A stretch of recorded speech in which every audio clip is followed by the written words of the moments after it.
Bonjour. Bonjour. Macaron, Petit gâteau, Croissant. Toilette. écharpe, rouge, Maillot. buffet, Bonnet. soutien, lingerie, Maquillage. Abat-jour. Bâton. Cascole. Pão Francês Podcast.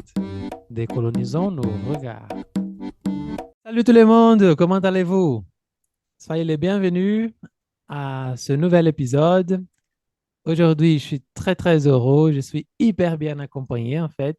Aujourd'hui, je suis accompagné de deux personnes. Un camarade, un ami de parcours que vous connaissez déjà, que c'est Chai Ferraz. Comment ça va, Chai?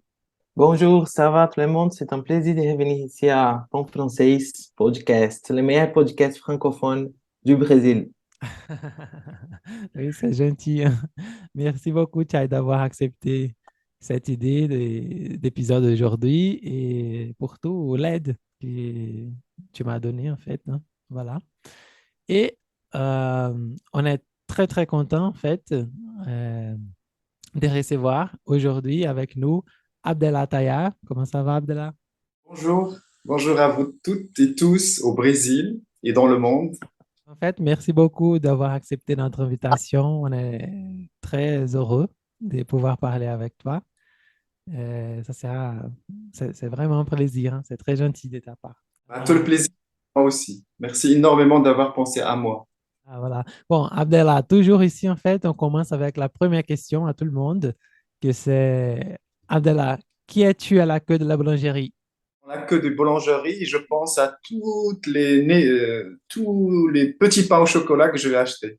Parfait, hein? En fait, les pains au chocolat, ça nous Voilà. attire même.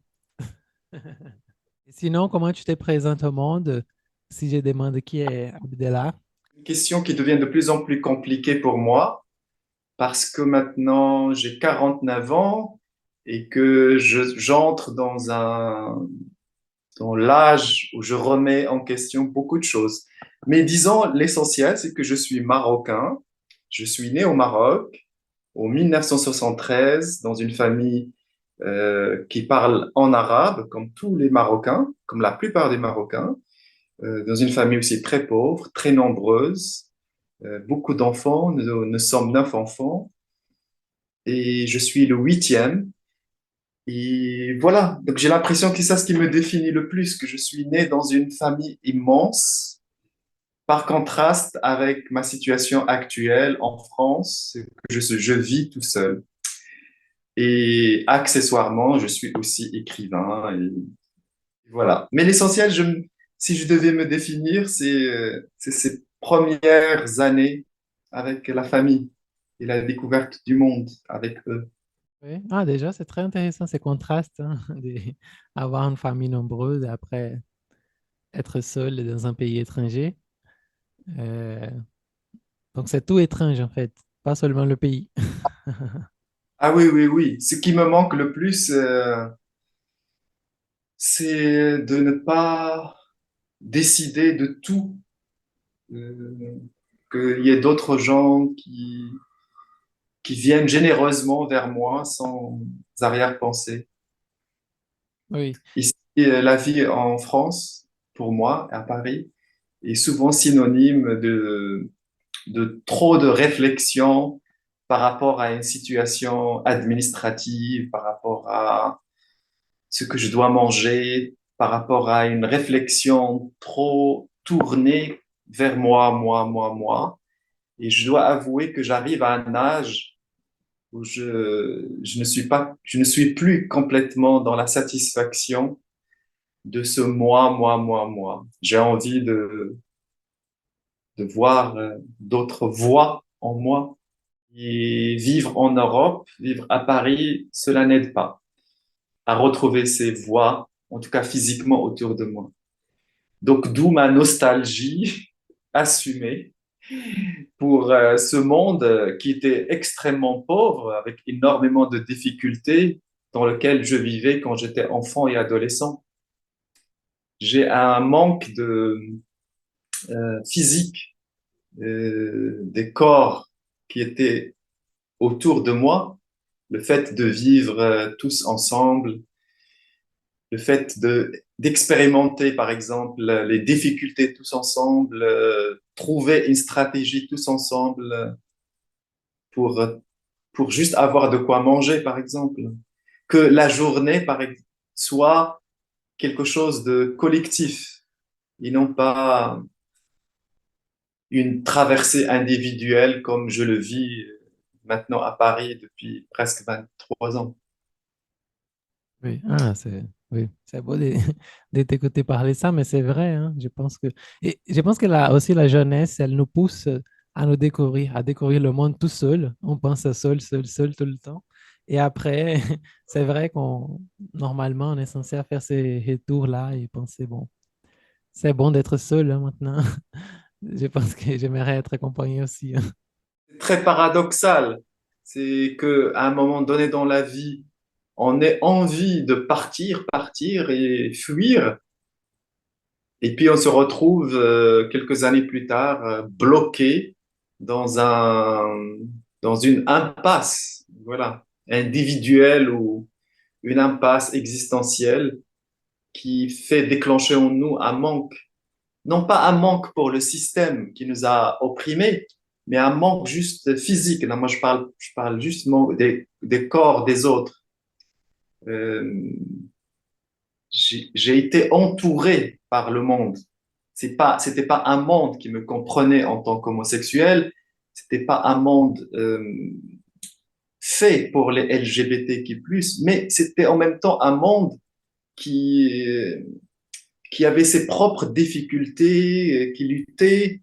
Et je pense que moi, en tant que gay, j'ai appris à lutter grâce aux luttes des autres, même si ces luttes-là n'étaient pas destinées à moi, à l'origine. Je veux dire, ma mère qui se débrouille comme elle peut, mes sœurs, les prostituées du quartier, les gens qui boivent du vin toute la nuit, tout un tas de choses, euh, tout un tas de systèmes de survie tout cela est entré en moi et aujourd'hui je me retrouve à penser quasiment tout le temps à ces gens, à ces corps. Certains d'entre eux sont morts d'ailleurs, mais leur présence physique et et leur lutte à eux aussi, tout ça est en train de revenir. Et c'est ça qui est paradoxal. D'un côté, on veut fuir ce monde, et de l'autre côté, il nous faut des années et des années pour voir ce que cet autre monde a, sa valeur réelle, sa valeur humaine réelle, et non pas sa valeur marchande ou bien capitaliste. J'en suis là dans ma vie. Ouais, c'est un bon moment pour y être plein de questions. Mais si on parle un peu, voilà, de cette histoire collective qui traverse un peu ton histoire personnelle en tant qu'écrivain, en tant qu'une personne née au Maroc, si on cherche ton histoire sur Google, par exemple, on voit que tu es, entre guillemets, le premier écrivain arabe ouvertement homosexuel. C'est une info qui est vraiment diffusée sur Internet. Donc, on voulait savoir comment tu te sens avec cette présentation, on pourrait dire, parce que cela nous semble une remarque importante, mais en même temps, voilà, symptôme d'un moment où l'on cherche toujours pour faire l'histoire, pour faire la une. Et comment tu vois tout cela, en fait? Ah, pour moi, c'est extrêmement important de dire et de redire encore et encore que je suis homosexuel, que je suis gay. Parce que j'ai vécu pendant des années, des années, des années dans la non-existence comme gay. Le monde ne faisait pas attention à moi. Le monde me rejetait, le monde me violait, le monde m'insultait, le monde me jetait des pierres. Le monde ne s'intéressait même pas à ce qui se passait comme moi, comme cœur, comme histoire, comme imaginaire. J'étais là juste un petit second rôle pour les autres, écouter les autres, participer dans la vie des autres, les hétérosexuels, encore les hétérosexuels, tout le temps les hétérosexuels. Et même aujourd'hui, en France, la vie est faite pour les hétérosexuels. Le système politique, sociologique, économique, capitaliste est fait pour aider les hétérosexuels et les amener à avoir moins de difficultés. L'homosexuel, non seulement on lui demande de réfléchir juste à comment sauver sa peau, ne pas être tué par ces hétérosexuels, mais en plus, quand cet homosexuel commence à dire je suis homosexuel, le monde souvent lui répond mais ça va, on a compris, tu vas pas le dire tout le temps. Alors que justement, pour moi, c'est pour moi la chose la plus importante en tant qu'être humain, c'est qu'on n'oublie pas que je suis homosexuel. Si les gens me disent, ah mais tu es d'abord écrivain avant d'être homosexuel, moi je dis non, non, non. L'écriture, les livres sont arrivés bien après. La lutte, la douleur, la souffrance, le martyre, tout ce qu'ils m'ont fait juste pour m'empêcher de vivre en tant qu'homosexuel et comment moi j'ai essayé de juste sauver ma peau en tant qu'homosexuel, c'est ça ce qu'il faut d'abord reconnaître, que je suis homosexuel. Et que si les gens sont gênés par cela, c'est qu'au fond, ils ont encore un problème avec l'homosexualité. Et alors, qu'on dise de moi que je suis le premier écrivain arabe qui fait son coming out, ah, mais moi, je suis hyper fier de cela. Moi, je trouve que c'est très courageux, c'est important pour plein d'autres gens qui ne peuvent pas le dire. C'est très important pour les petits adolescents, les petites adolescentes. Dans mon pays, au Maroc, il n'y a pas d'autres genres out, hein. Il n'y en a pas. C'est très peu. Donc, euh, que des gens veuillent minimiser cet aspect de ma vie, c'est comme si de nouveau, ils me tuaient, comme les gens, ils ont essayé de me tuer dans l'adolescence. Je veux bien que les gens n'aiment pas mon travail d'écriture, ils disent c'est nul, que ça inintéressant, je peux l'entendre, je peux l'accepter, chacun ses goûts. Mais je ne peux pas accepter que quelqu'un me dise oh, et oh, il n'y a pas que l'homosexualité en toi. Moi, je veux qu'on voit que je suis d'abord homosexuel. Et est-ce que tu pourrais parler un peu plus de cet épisode de ton coming out en tant que personne publique? Parce que d'après nos recherches, on a vu que c'était un hebdomadaire qui s'appelle Tel Quel, n'est-ce pas? Qui voulait vérifier un peu la base biographique d'un bouquin que tu avais écrit. Donc, il voulait savoir un peu, si j'ai bien compris, si les personnages étaient toi, en fait. Donc, une sorte d'intention de savoir toujours si toi et tes personnages sont la même personne. Je voulais savoir un peu plus de la base biographique de ton œuvre dans ces moments où cet hebdomadaire a publié la une avec toi de ces coming out. En fait, d'abord, ça a commencé en janvier 2006 et j'étais au Maroc pour la présentation de mon deuxième livre qui s'intitule Le Rouge du Tarbouche. Et ce livre a eu beaucoup de succès au Maroc. Et une journaliste du magazine marocain Tel Quel a voulu faire un portrait de moi de une page seulement dans le magazine. Et donc, pendant l'interview, elle me disait, dans ton livre, tu assumes complètement l'aspect autobiographique, donc c'est complètement assumé, et que tu te présentes comme homosexuel.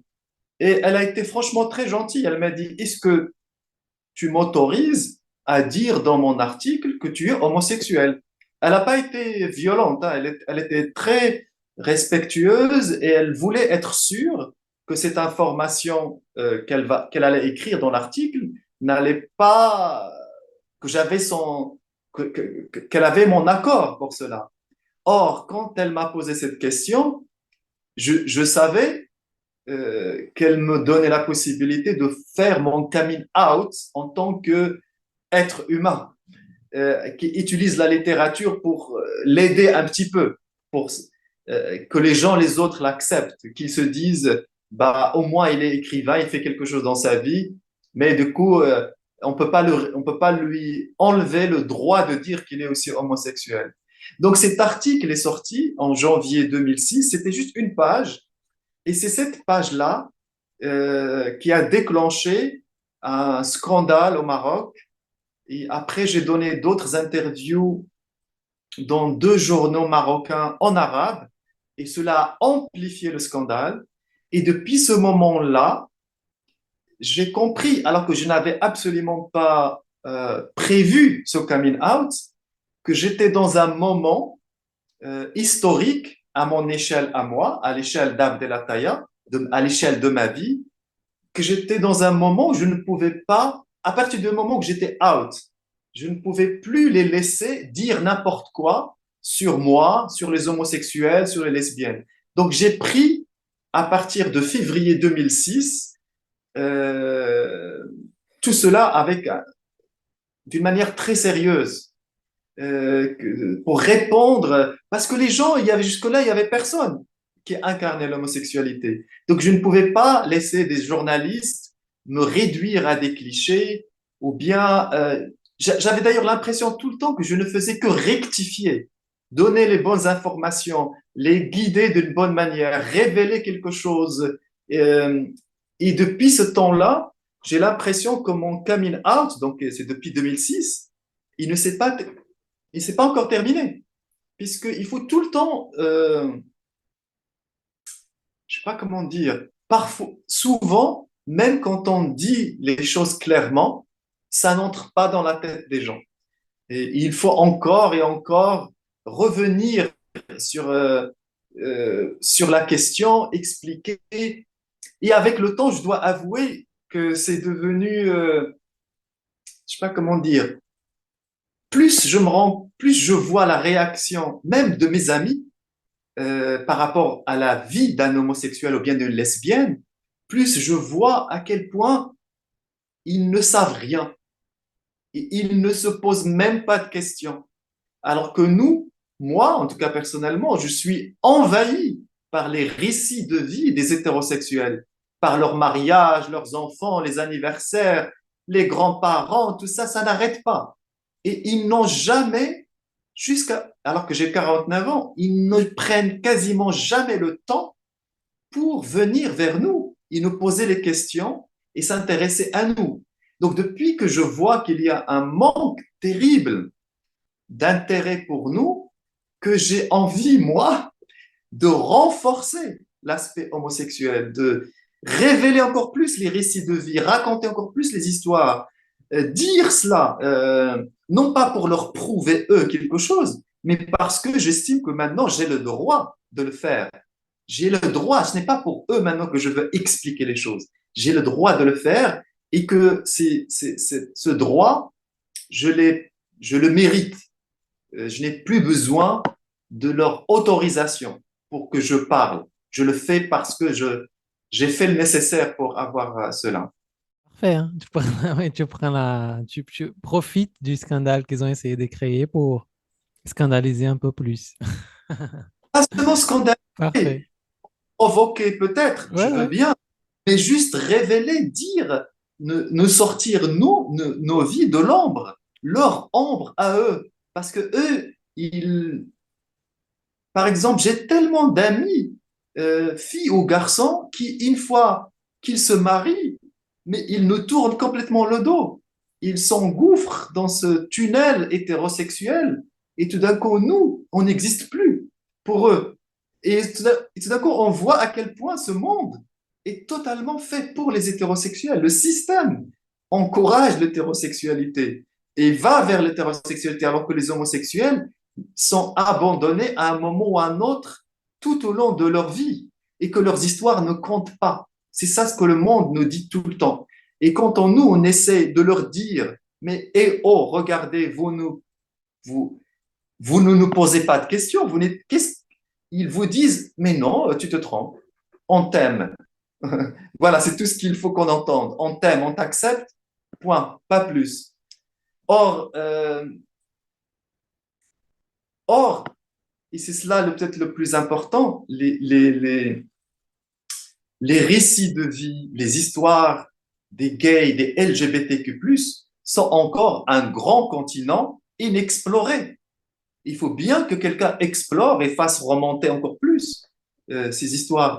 On ne va pas vivre tout le temps dans le patriarcat et la domination des hétérosexuels, hein, hommes ou femmes d'ailleurs.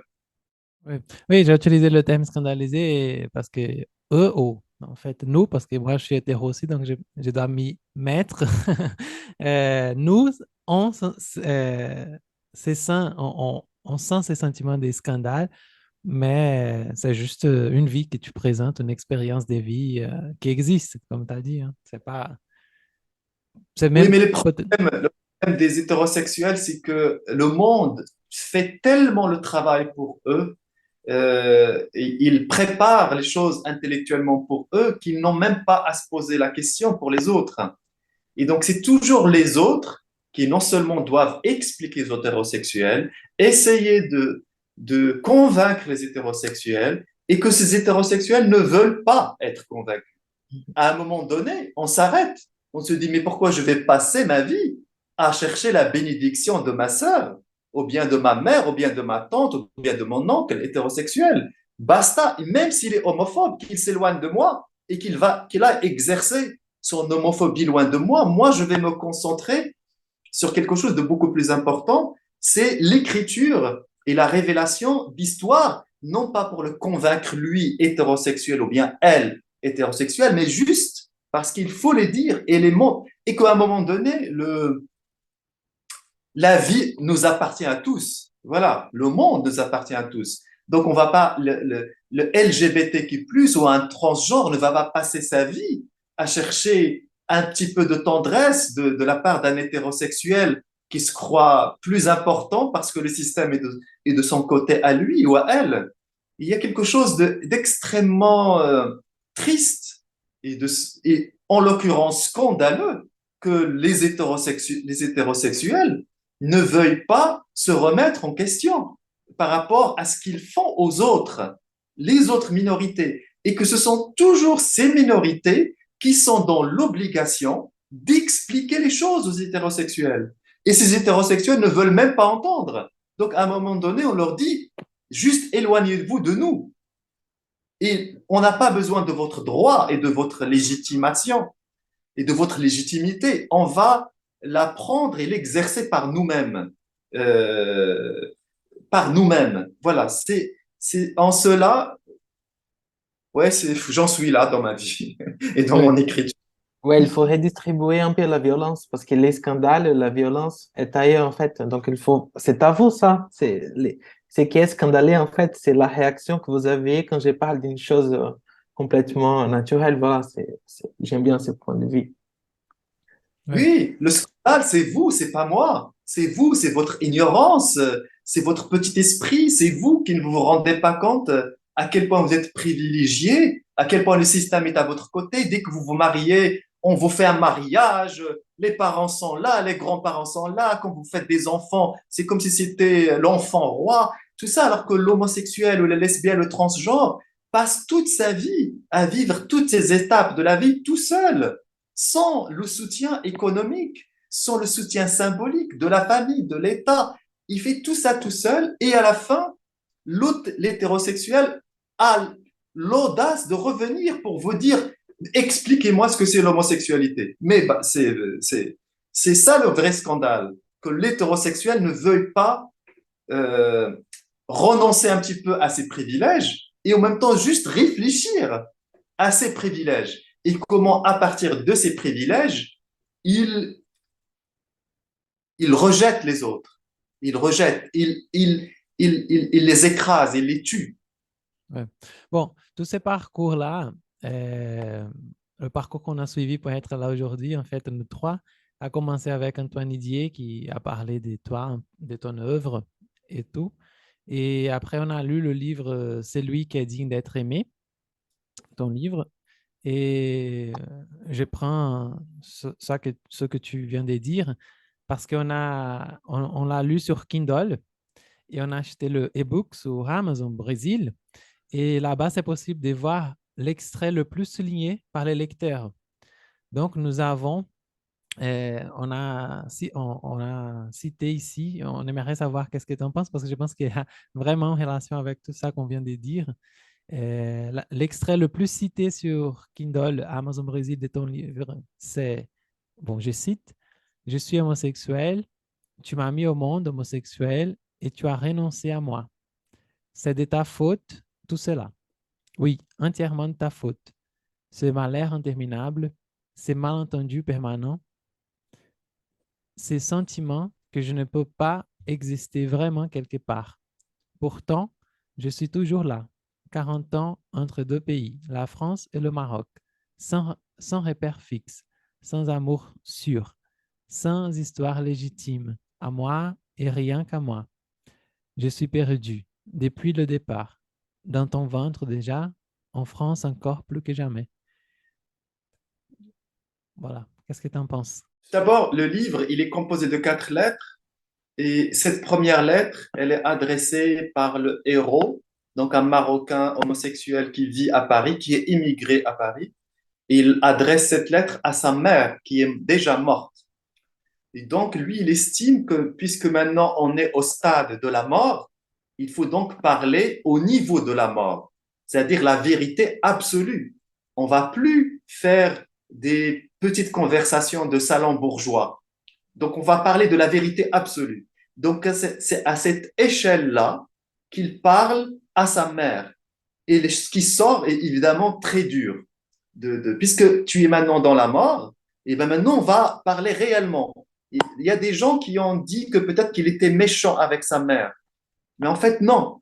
C'est juste que la mort, puisque la mort, on peut fermer les yeux sur plein de choses dans la vie, mais on ne peut pas fermer les yeux devant la mort. Il y a quelque chose qui se passe qu'on comprend que là, tous les artifices doivent s'arrêter. Tout ce qui est faux doit s'arrêter. Donc, il dit à sa mère, ce garçon, que une fois qu'elle est décédée, il comprend encore plus à quel point, euh, même si elle lui a donné la vie, cette femme, cette mère, elle ne l'a pas aidé à survivre dans cette vie. Et ça rejoint ce que je disais tout à l'heure, que le monde n'aide pas un homosexuel. Le monde aide une fille hétérosexuelle, un garçon hétérosexuel.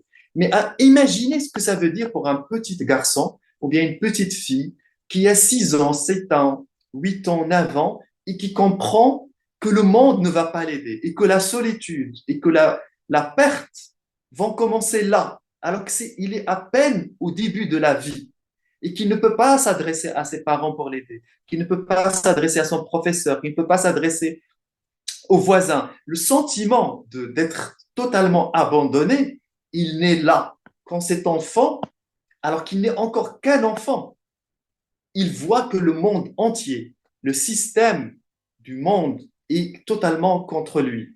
Donc ce sentiment de perte et de devoir toujours faire des efforts juste pour survivre, ça ne m'étonne pas que des lecteurs brésiliens aient souligné ce passage parce que ça exprime quelque chose de, comment dire, de physiologique. C'est même pas intellectuel, c'est un sentiment que beaucoup de LGBTQ+ ressentent, de devoir dire aux autres qu'on est là et qu'ils n'ont rien fait pour nous. Même la mère qui vous porte dans son ventre, à un moment donné, elle devient elle-même, peut-être malgré elle, la représentante du système homophobe qui exclut, qui piétine, voilà. Donc, Ahmed, le héros de ce livre, il s'autorise, puisque sa mère est dans la mort, c'est-à-dire la vérité avec un grand V, de lui dire la vérité. Et que là où elle est, la mort, elle peut entendre maintenant cette vérité. Et que lui, c'est de son devoir de lui dire voilà ce qu'il vit. Euh, et que c'est trop, trop. On demande trop aux homosexuels, on demande trop. Et que tous n'ont pas la force de juste de coexister avec les autres. C'est très dur. C'est pas, tout le monde n'a pas le courage c'est même pas le courage. Tout le monde n'a pas la force physique et psychologique de faire face à toute cette hostilité, à ces regards, euh, à être à côté des gens et sentir que vous n'existez pas et vivre ça tout le temps, tout le temps, tout le temps. Tout le monde n'a pas cette force pour résister à tout cela. Alors peut-être qu'il y a beaucoup de colère dans ce livre, mais c'est une colère qui me paraît, en tout cas moi, qui me paraît juste. à un moment donné, il faut sortir du langage bourgeois, du langage littéraire insipide, des réflexions théoriques et parler vrai. Voilà, on parle vrai, dans le vrai.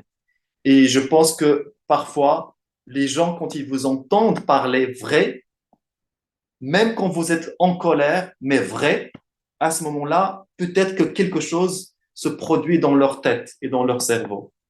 Moi, j'aime bien ces morceaux qu'Adrien vient de lire parce qu'ils me touchent très personnellement, en fait, en tant qu'une personne gay qui habite au Brésil. Parce que des fois, je me sens un étranger dans mon propre pays, en fait, en tant qu'une personne gay. Donc, voilà, je pense pourrait faire aussi un parallèle. Je ne sais pas si tu es d'accord. Je veux savoir ça, en fait, entre cette condition d'immigré que tu expérimentes là en France, mais est-ce que cette condition, tu l'expérimentais un peu déjà au Maroc, pour être gay? Est-ce que c'est... Ouais.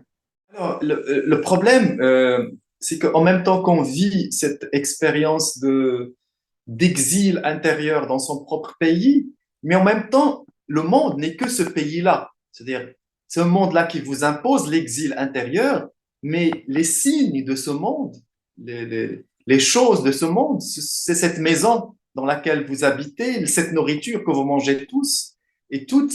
Donc, c'est ça où ça devient compliqué. On est attaché à ce monde par la peau, par les yeux, par le cœur, et en même temps, il y a à l'intérieur de ce monde un système politique qui vous exclut.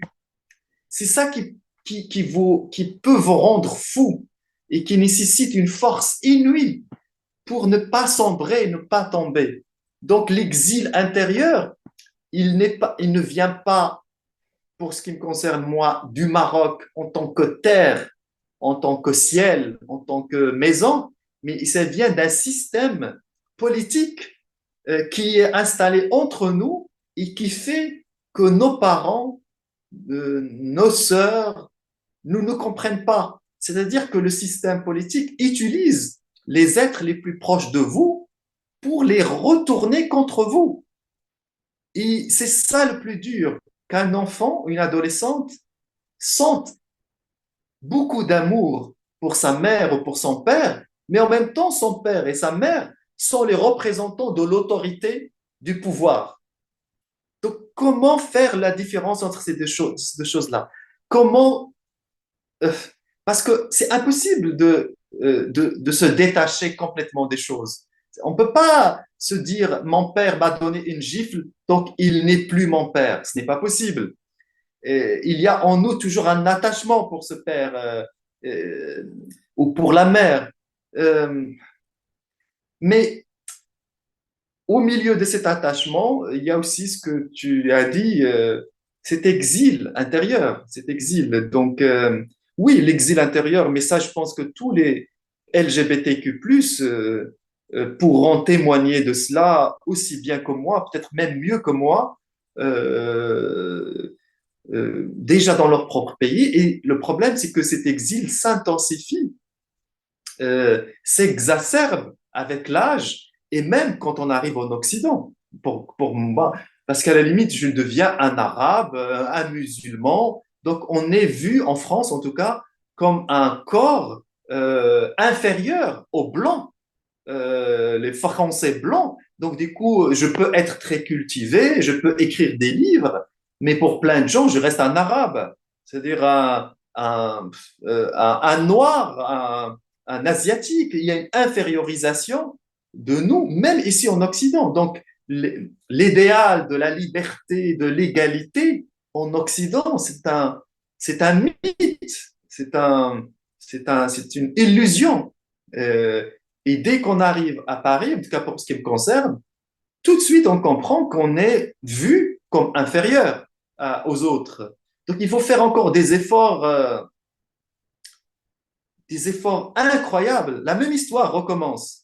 On a essayé de faire comprendre à nos parents et à nos sœurs qu'on a le droit de vivre à côté d'eux comme homosexuels. Et la même histoire recommence à Paris. Et il faut dire aux autres qu'on est aussi bien qu'eux et qu'on est aussi cultivé qu'eux. Et malheureusement, on en est encore là jusqu'à aujourd'hui. Hein. Les histoires coloniales du monde occidental, les Occidentaux ne veulent pas qu'on leur rappelle leur passé colonial. Or, ce passé colonial, leur passé colonial, continue de déterminer beaucoup de choses, de comment ils traitent les migrants, les immigrés, les minorités, etc., etc. Donc, vous voyez, tout ça est une lutte interminable. Oui. Mais bon, il y a des chanteurs et des chansons pour nous aider à survivre tous les jours. Et des écrivains, quoi. Non, les chansons, moi, c'est les chansons qui m'aident d'abord. C'est le fait que tout d'un coup, ça va pas et que quelqu'un te regarde d'une manière méchante ou réductrice. Tu entres chez toi et tu mets une chanson de Carolina, par exemple, que j'adore. Comment elle s'appelle? Carolina, comment? Oui, Carolina. Brésilienne? Brésilienne. Carolina. Comment elle s'appelle, Carolina? La chanteuse? Ça me vient pas. Elle chante, quel est le style, le genre? Brésilienne, Carolina. Elle a un chantant qui dit qui de nous deux?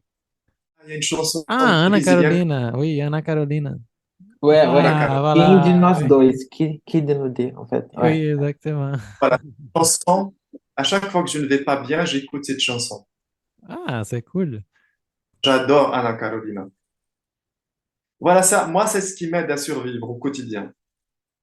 Je crois qu'elle est lesbienne, je crois, non? Ouais, en Pour les tout cas, lesbiennes. LGBT, je crois. Et voilà, j'aime bien son travail aussi d'Anna Carolina.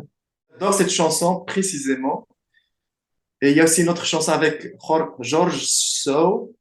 Et elle a fait un duo avec lui que j'écoute très souvent. C'est au Georges. C'est au Georges.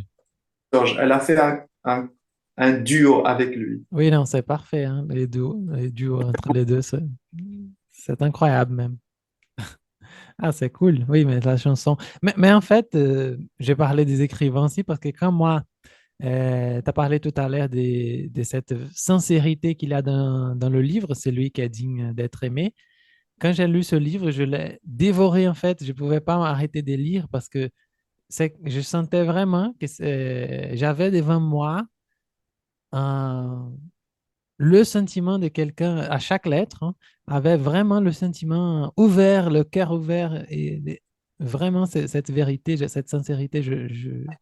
J'ai senti tout cela quand je lisais le livre et particulièrement la troisième lettre qui parle d'une relation colonisatrice aussi, hein, entre un Marocain avec un Français. Ça, j'ai expérimenté tout, hein, la colère, l'amour, la joie au début, après la colère, j'ai presque jeté la Kindle au mur à un moment. Quand je voyais les relations, comment tu as expliqué tout cela. Et, et justement, j'aimerais savoir, parce que vraiment, j'ai eu un sentiment d'angoisse. J'étais très angoissé quand j'ai lu toutes les lettres, mais celle-là en particulier. Euh, Parce que c'est très rare de parler des colonisations dans une relation à deux. Normalement, on parle des colonisations entre deux nations, hein. Mon pays qui est colonisé par ton pays, alors on est en dispute cette nation contre cette autre-là, cette couleur contre cette autre-là. Mais là, tu as touché dans un point que c'est une relation de colonisation entre deux personnes, dans laquelle une personne a ce regard et ses attitudes colonisatrices envers l'autre dans une relation d'amour, hein. J'aimerais discuter un peu plus sur cela. Le livre, il est construit d'une manière, il revient en arrière. Et c'est, il avance en reculant, si je peux dire, pour comprendre euh, qu'est-ce qui s'est passé dans le cœur de ce Marocain homosexuel. Qu'est-ce qui fait qu'il est devenu dur? Et qu'est-ce qui fait que son cœur à lui est devenu sec, dur, et que la liberté devienne pour lui synonyme de quelque chose de illusoire. Donc, chaque lettre me permet d'avancer vers plus ou moins l'origine de ce mystère. La première lettre est adressée à la mère, la deuxième, il reçoit une lettre de quelqu'un qu'il a lui-même rejeté, et la troisième, c'est le cœur même du livre. Et c'est pour cela que j'ai écrit ce livre. C'est pour parler de comment tu es dans la rue à Paris, tu rencontres quelqu'un, juste pour le sexe par exemple, tu vas avec lui ou il vient avec toi, et tout d'un coup, au milieu de l'acte sexuel, quelque chose d'extrêmement lointain, mais qui est encore présent dans l'esprit, dans l'imaginaire des Français, c'est-à-dire une forme de supériorité des Blancs sur un Arabe, sur un Marocain, ressort et se dévoile complètement dans un acte qui est censé être celui de l'amour et de la beauté et de la tendresse.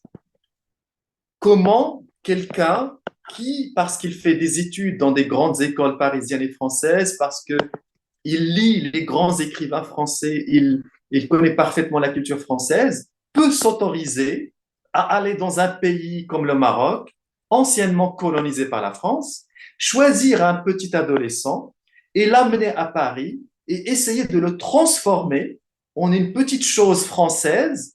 Et pour lui, c'est en faisant cela qu'il l'aide.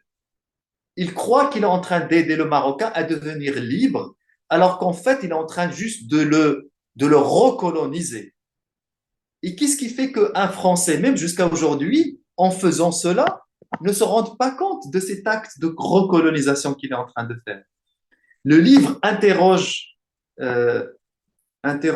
ce regard puissamment colonisateur d'un occidental par rapport à quelqu'un qui viendrait du Brésil, de la Tunisie.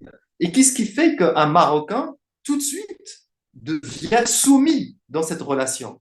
Pourquoi? Il y a déjà dans sa tête des éléments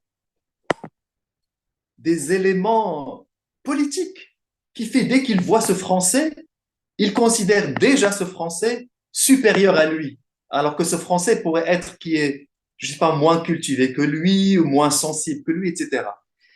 Ce livre, je l'ai écrit exactement pour critiquer cela. Et cette troisième lettre, elle n'est pas une explication de ce que je viens de dire. C'est une lettre extrêmement dans la colère, extrêmement dans le rejet de cela.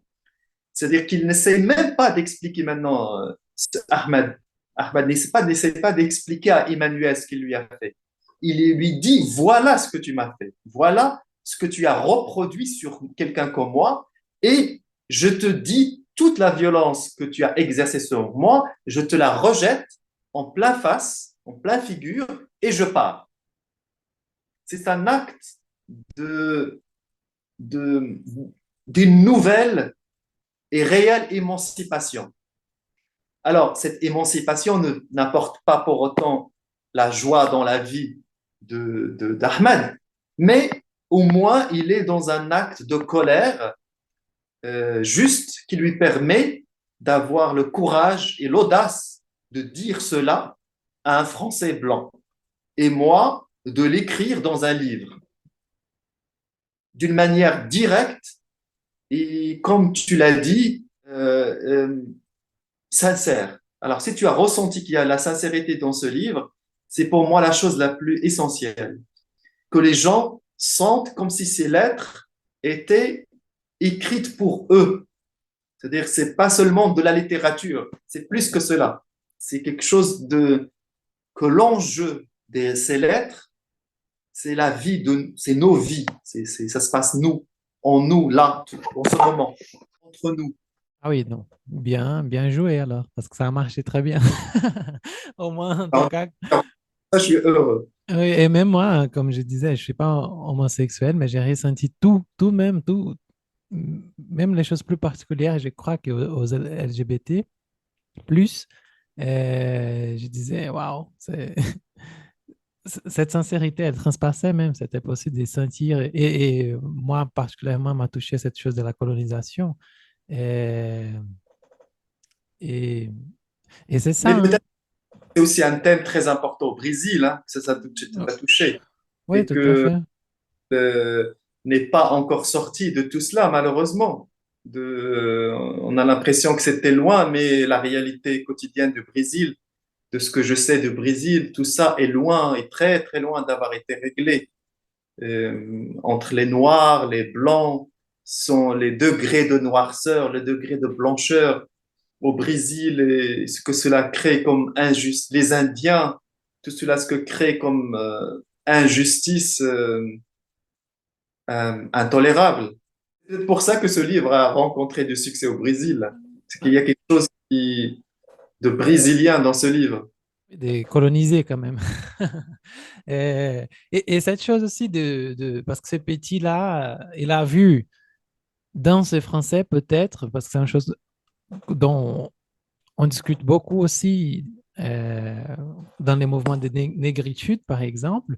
Quand on voit un blanc, dans ces cas européens, on voit en lui une possibilité d'être, s'il m'aime, c'est parce que j'ai de la valeur. Parce que c'est dominateur. Si je peux être aimé par lui, je sens que j'ai de la valeur pour le monde. Et jusqu'à ce moment-là, cette valeur n'existait pas en moi. Pour moi, et les miens, c'est les miens même, ça veut dire rien. Mais si eux, les colonisateurs, d'entre eux, parmi eux, me dit qu'il m'aime, même s'il fait des choses bizarres avec moi pour m'aimer, il dit, ah, je peux t'aimer, mais si tu fais ceci, cela, si tu t'habilles comme ça, si tu parles comme ça, si tu lis cela, on fait ces choses sans se rendre compte que ce qu'il aime, en fait, c'est nous coloniser, c'est pas nous. Même, parce que si nous aimait à nous, on aurait pu continuer comme on l'est, quoi, sans faire cette quantité Ah, d'adaptation. on appelle l'esclavage, que même si on nous dit que l'esclavage c'est terminé, mais il continue dans l'imaginaire et dans les représentations de qui sont les puissants et surtout qui a le droit de dire que telle personne a de la valeur ou pas, qui a le droit de raconter les histoires, qui a le droit qui a le droit de fréquenter telle ou telle population ou pas. Et puisqu'on est entouré de symboles de puissance de l'homme occidental blanc, c'est ça qui est mis en valeur tout le temps, tout le temps. Donc, malgré nous, on aspire à cette validation pour pouvoir exister. Et c'est très triste, évidemment, de passer toute sa vie à essayer de trouver la bénédiction de quelqu'un qui vous regardera toujours comme inférieur à lui et qui en plus se permettra de ignorer l'essentiel de votre vie et cela ne le dérange pas. C'est cette ignorance sur nous qui, au fond, la chose la plus scandaleuse. C'est que il y a beaucoup de gens que je croise ici en France. Le Maroc n'est pas si loin que ça de la France. Mais dès que je commence à creuser un petit peu, on se rend compte qu'ils savent rien et qu'ils ne sont que dans le désir d'appliquer sur les Marocains ou les Algériens ou les Tunisiens ou je ne sais qui d'autre leurs idées à eux de liberté et d'émancipation. On ne cherche pas à comprendre qu'est-ce que l'autre vit réellement, les conditions de vie, les conditions politiques, les conditions économiques et surtout l'imaginaire dans lequel il vit. De quel droit je vais venir, moi, aller rencontrer quelqu'un, je ne sais pas moi, au Sénégal et faire abstraction complètement de son imaginaire et lui imposer seulement mes idées à moi de liberté et des droits de l'homme. On en est encore là. Hein. Ces questions-là ne sont pas encore résolues. Est-ce que tu pourrais nous donner un petit plus de contexte? Enfin, je sais que c'est une question très compliquée de résumer, mais nous, les Brésiliens et les Marocains, on partage ce passé de colonisation, mais en même temps, ce sont des histoires vraiment différentes, ou non? Ou non, parce que quand on pense à notre colonisateur au Portugal, on a tout un océan qui nous sépare de cet autre pays qui a fait cet effort de nous découvrir, entre guillemets, comme ils disent. C'est comme ça qu'ils racontent l'histoire officielle. mais qu'on essaie de comprendre, nous, l'histoire de colonisation du Maroc, on pense que c'est différent parce qu'il y a une proximité géographique avec l'Europe et avec la France surtout. Donc, comment ça se passe au niveau du quotidien? Enfin, Bah, ouais. le Maroc a été colonisé par la France de 1912 à 1956. Et bien avant cela, il y avait plusieurs tentatives de la France, de l'Espagne et du Portugal aussi pour pousser le Maroc à capituler et se laisser coloniser. Ça a duré plusieurs siècles. Et le Maroc est un royaume depuis au moins le Xe siècle.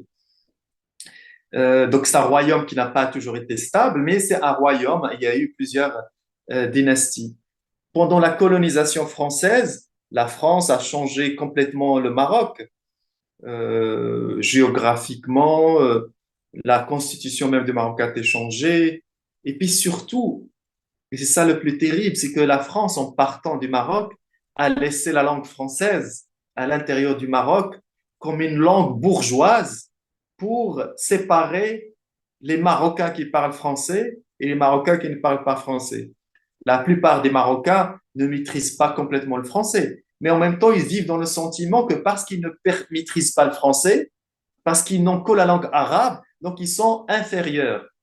La bourgeoisie marocaine, elle a ce monopole du français et avec cette langue coloniale, elle continue d'exercer une forme de racisme social et aussi une forme de continuité coloniale, qu'on le veuille ou pas.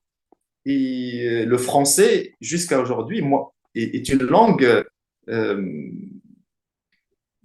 à l'intérieur de l'espace marocain qui est considérée comme un tremplin pour trouver un travail, pour être considéré comme moderne, que si vous n'avez que la langue arabe, vous n'êtes pas si moderne que cela et tout cela.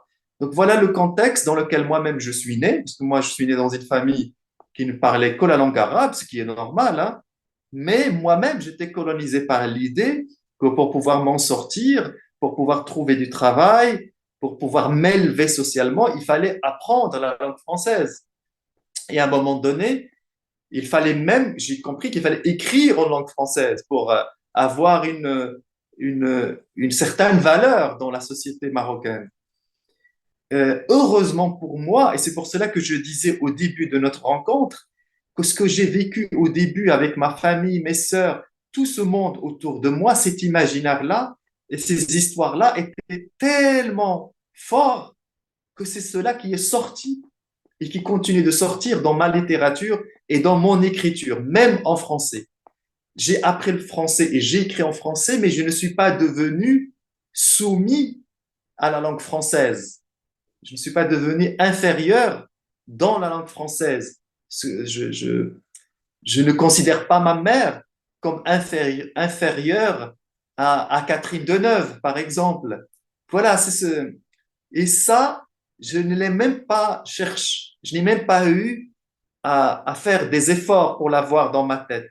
Je crois que ça, c'est la force de l'imaginaire dans lequel j'ai vécu petit, qui est totalement en moi, et que quelle que soit la langue dans laquelle j'écrirai, c'est cet imaginaire-là qui finira toujours par imposer et s'imposer. Et c'est drôle parce qu'ici au Brésil, nous sommes dans un pays continental énorme, énorme, énorme. Et il y a cette imposition de la langue étrangère aussi. Mais ici, c'est l'anglais surtout, hein. Tout le monde nous dit, depuis qu'on est petit, ah, il faut parler anglais, il faut écrire en anglais, il faut. Voilà. Et mais voilà, j'ai 30 ans, je ne parle pas anglais et je survis parfaitement, hein. C'est pas, Ben oui. c'est pas si nécessaire que ça à la fin. Mais il y a vraiment cette pression symbolique. Mais bon, on parle du Brésil. On n'a pas beaucoup. On t'a promis de ne parler pas plus qu'une heure. Ça, c'était la dernière, mais maintenant, je suis curieux. Est-ce que je peux te poser encore une question? Bien sûr. Parce que tu as parlé tout à l'heure de Ana Carolina. Euh, J'aimerais savoir quand est-ce que est apparue dans ta vie cette chanteuse, plus particulièrement, c'est Georges, Ana Carolina. Quand est-ce que tu as découvert ça? C'est un jour, je suis allé, c'était en 2004, j'étais avec un ami qui m'a dit, viens avec moi, on va à Paris, on va aller chez un ami qui fait une soirée. Et on est allé chez cet ami, et c'était un Français avec son mari, je crois, brésilien, et toute la soirée était brésilienne. Le thème, et c'est là où il a mis cette chanson. Et à la fin, le Brésilien, j'ai oublié son prénom, il avait préparé un CD où il avait mis que des chansons brésiliennes. Et tout le monde avait droit à un CD avec des chansons brésiliennes. Wow. Et le CD, je l'ai jusqu'à aujourd'hui. Et dedans, il y a cette chanson de Anna Carolina que je vénère. Voilà, je ne connaissais pas cet homme, mais il a fait un geste euh, de rencontre réelle à travers des sons, des chansons, des voix brésiliennes qui m'ont tout de suite touché. Et quand moi-même je suis allé au Brésil, je suis allé au Brésil 2 fois, ça a été immédiatement une reconnaissance de âme, l'âme, de âme à âme, tout de suite. J'étais déjà dans l'aéroport de Rio de Janeiro. Il fallait que j'attende à l'aéroport de Rio de Janeiro pour aller à Porto Alegre. J'avais 3 heures d'attente et déjà j'étais amoureux rien que de l'aéroport et des gens que je regardais autour de moi qui étaient brésiliens. Et c'est pour moi le Brésil, la terre brésilienne, la terre plus exactement, ce qui se passe sur cette terre est quelque chose de l'ordre de la quelque chose qui va au-delà de ce que les êtres humains inventent. Il y a quelque chose d'autre qui se passe. Ah, C'est pas pour dire que les Indiens sont gentils ou qu'ils sont intéressants, mais je pense que c'est la terre elle-même, ce qui se passe sur cette terre. Il se passe quelque chose qui, même quand on a des clichés sur le Brésil, et Dieu sait qu'il y a beaucoup de clichés sur le Brésil, dès qu'on arrive, en tout cas moi, ce qui se produit entre cette terre et ces gens et vous, moi, est quelque chose d'inexplicable. Par exemple, je ne connaissais pas le Brésil, je ne me suis pas senti en danger, je marchais, je me suis jamais senti en danger au Brésil. J'ai aimé tous ces gens. J'étais à Porto Alegre, j'étais à São Paulo, Rio de Janeiro, j'étais à Fortaleza, Salvador de Bahia. Ah, Et, t'as déjà voilà, voyagé plus que moi, là.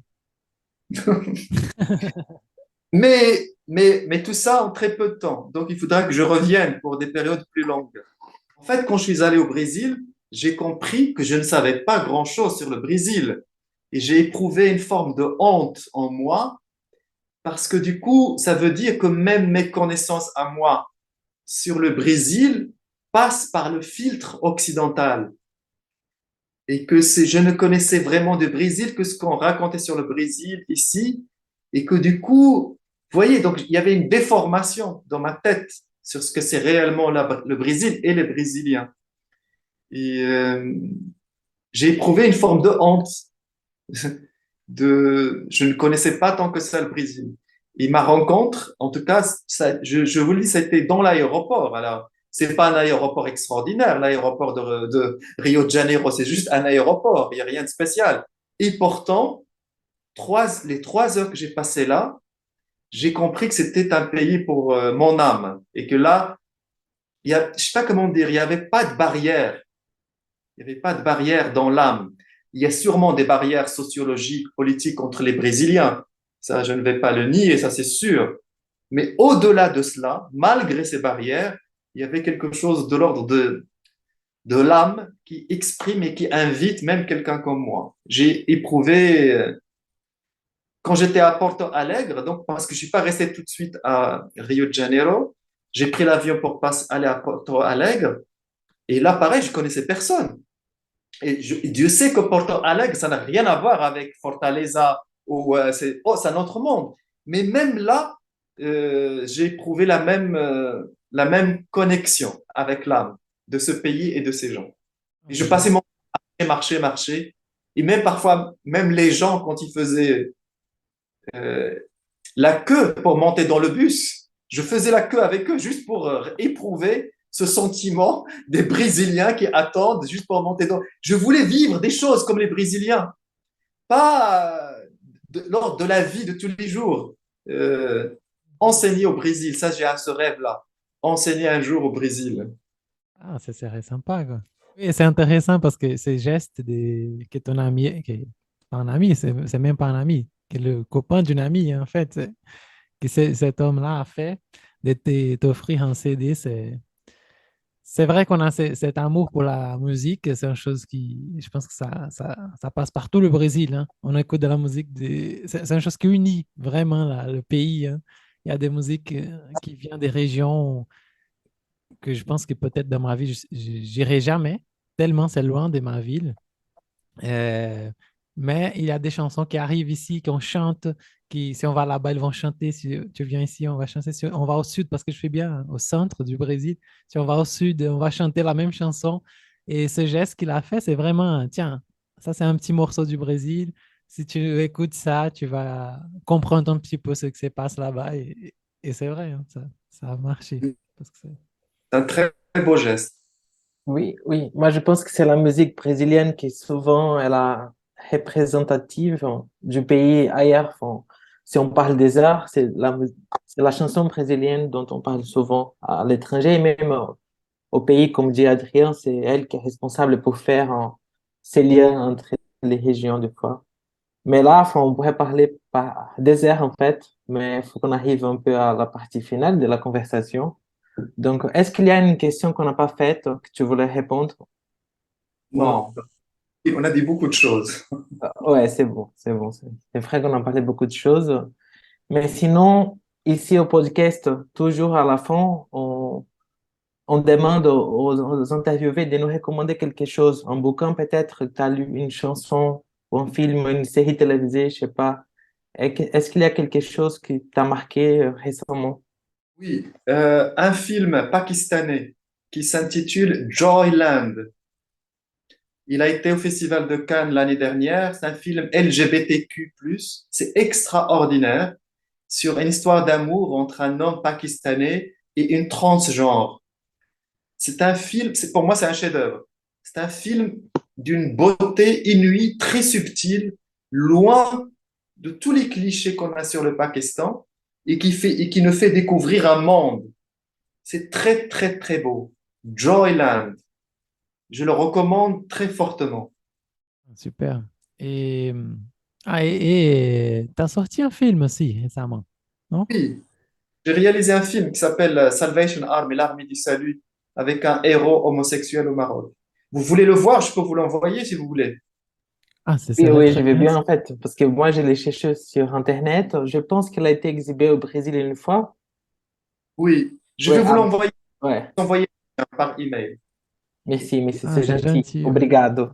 En fait, Thierry travaille avec le cinéma, hein. Il est... Oui, on n'a pas parlé de cinéma, c'est chose de très important pour moi. Bon, c'est vrai que là, le cinéma n'est pas sorti dans notre conversation, mais c'est un aspect très important de ma vie. Oui, sinon, on pourrait faire 3 heures d'épisode. Pour moi, ça marche. On va... Le numéro. Oui, voilà, on fait une partie de version cinéma. On a parlé avec Abdella, écrivain, et maintenant, on va parler avec Abdella, réalisateur. Mais bon, et indication de lecture, qu'est-ce que tu lis actuellement? En ce moment, je lis ce livre, une portugaise qui s'appelle Isabella Figueiredo. Ça s'intitule Carnet de mémoire coloniale, où elle critique le colonialisme portugais au Mozambique. Alors, est-ce que c'est le Mozambique? Non, est-ce que... Oui, au Mozambique. C'est un livre extraordinaire. Ça a été, je crois, un grand scandale, je crois, ce livre a causé un grand scandale quand c'est sorti au Brésil. Le titre en portugais, c'est Caderno de Memórias Coloniais. Oui, parfait. Oui, c'est exactement la traduction en français, c'est au pied de la lettre. Très, très beau. Très, très, très, très beau. Ah, voilà, merci beaucoup. Je pense que cette femme, c'est une grande écrivaine. Oui, je ne la connais pas encore, mais je vais chercher le livre pour lire, en fait. Je crois quand ce livre est sorti il y a 10 ans au Portugal, ça a fait Ça a été un grand scandale. Je crois que c'était le premier livre, le premier écrivain portugais qui critiquait le colonialisme portugais en Afrique. Et elle est née en Mozambique. Elle raconte l'enfance et tout ça. C'est très, très, très beau. Très beau. Donc, je recommande ce livre en portugais ou bien en français. Voilà, je pense que c'est parfait. Merci beaucoup, Abdella, pour ton temps, pour ta disponibilité, pour ta connaissance des vies et le partage qu'on a fait aujourd'hui. Avec grand plaisir. Obrigado, obrigado, obrigado. Et merci beaucoup à vous et j'étais ravi de parler avec vous. Merci beaucoup pour à tous ceux qui nous écoutent. Merci beaucoup de nous avoir accompagnés jusqu'à la fin. Lisez les livres, regardez le film de Abdel Attaya, je vous recommande fortement. Et voilà, en fait, vous pouvez le suivre aussi sur Instagram. Après, si vous nous suivez @Bon Français Podcast, je vais tout taguer Chai, je vais taguer Abdella. Et là, vous pouvez, oui, on reste en contact. Merci beaucoup et ciao. Salut. À bientôt. Bonne journée. Bonne soirée. Et oui. Ciao. À la prochaine. prochaine.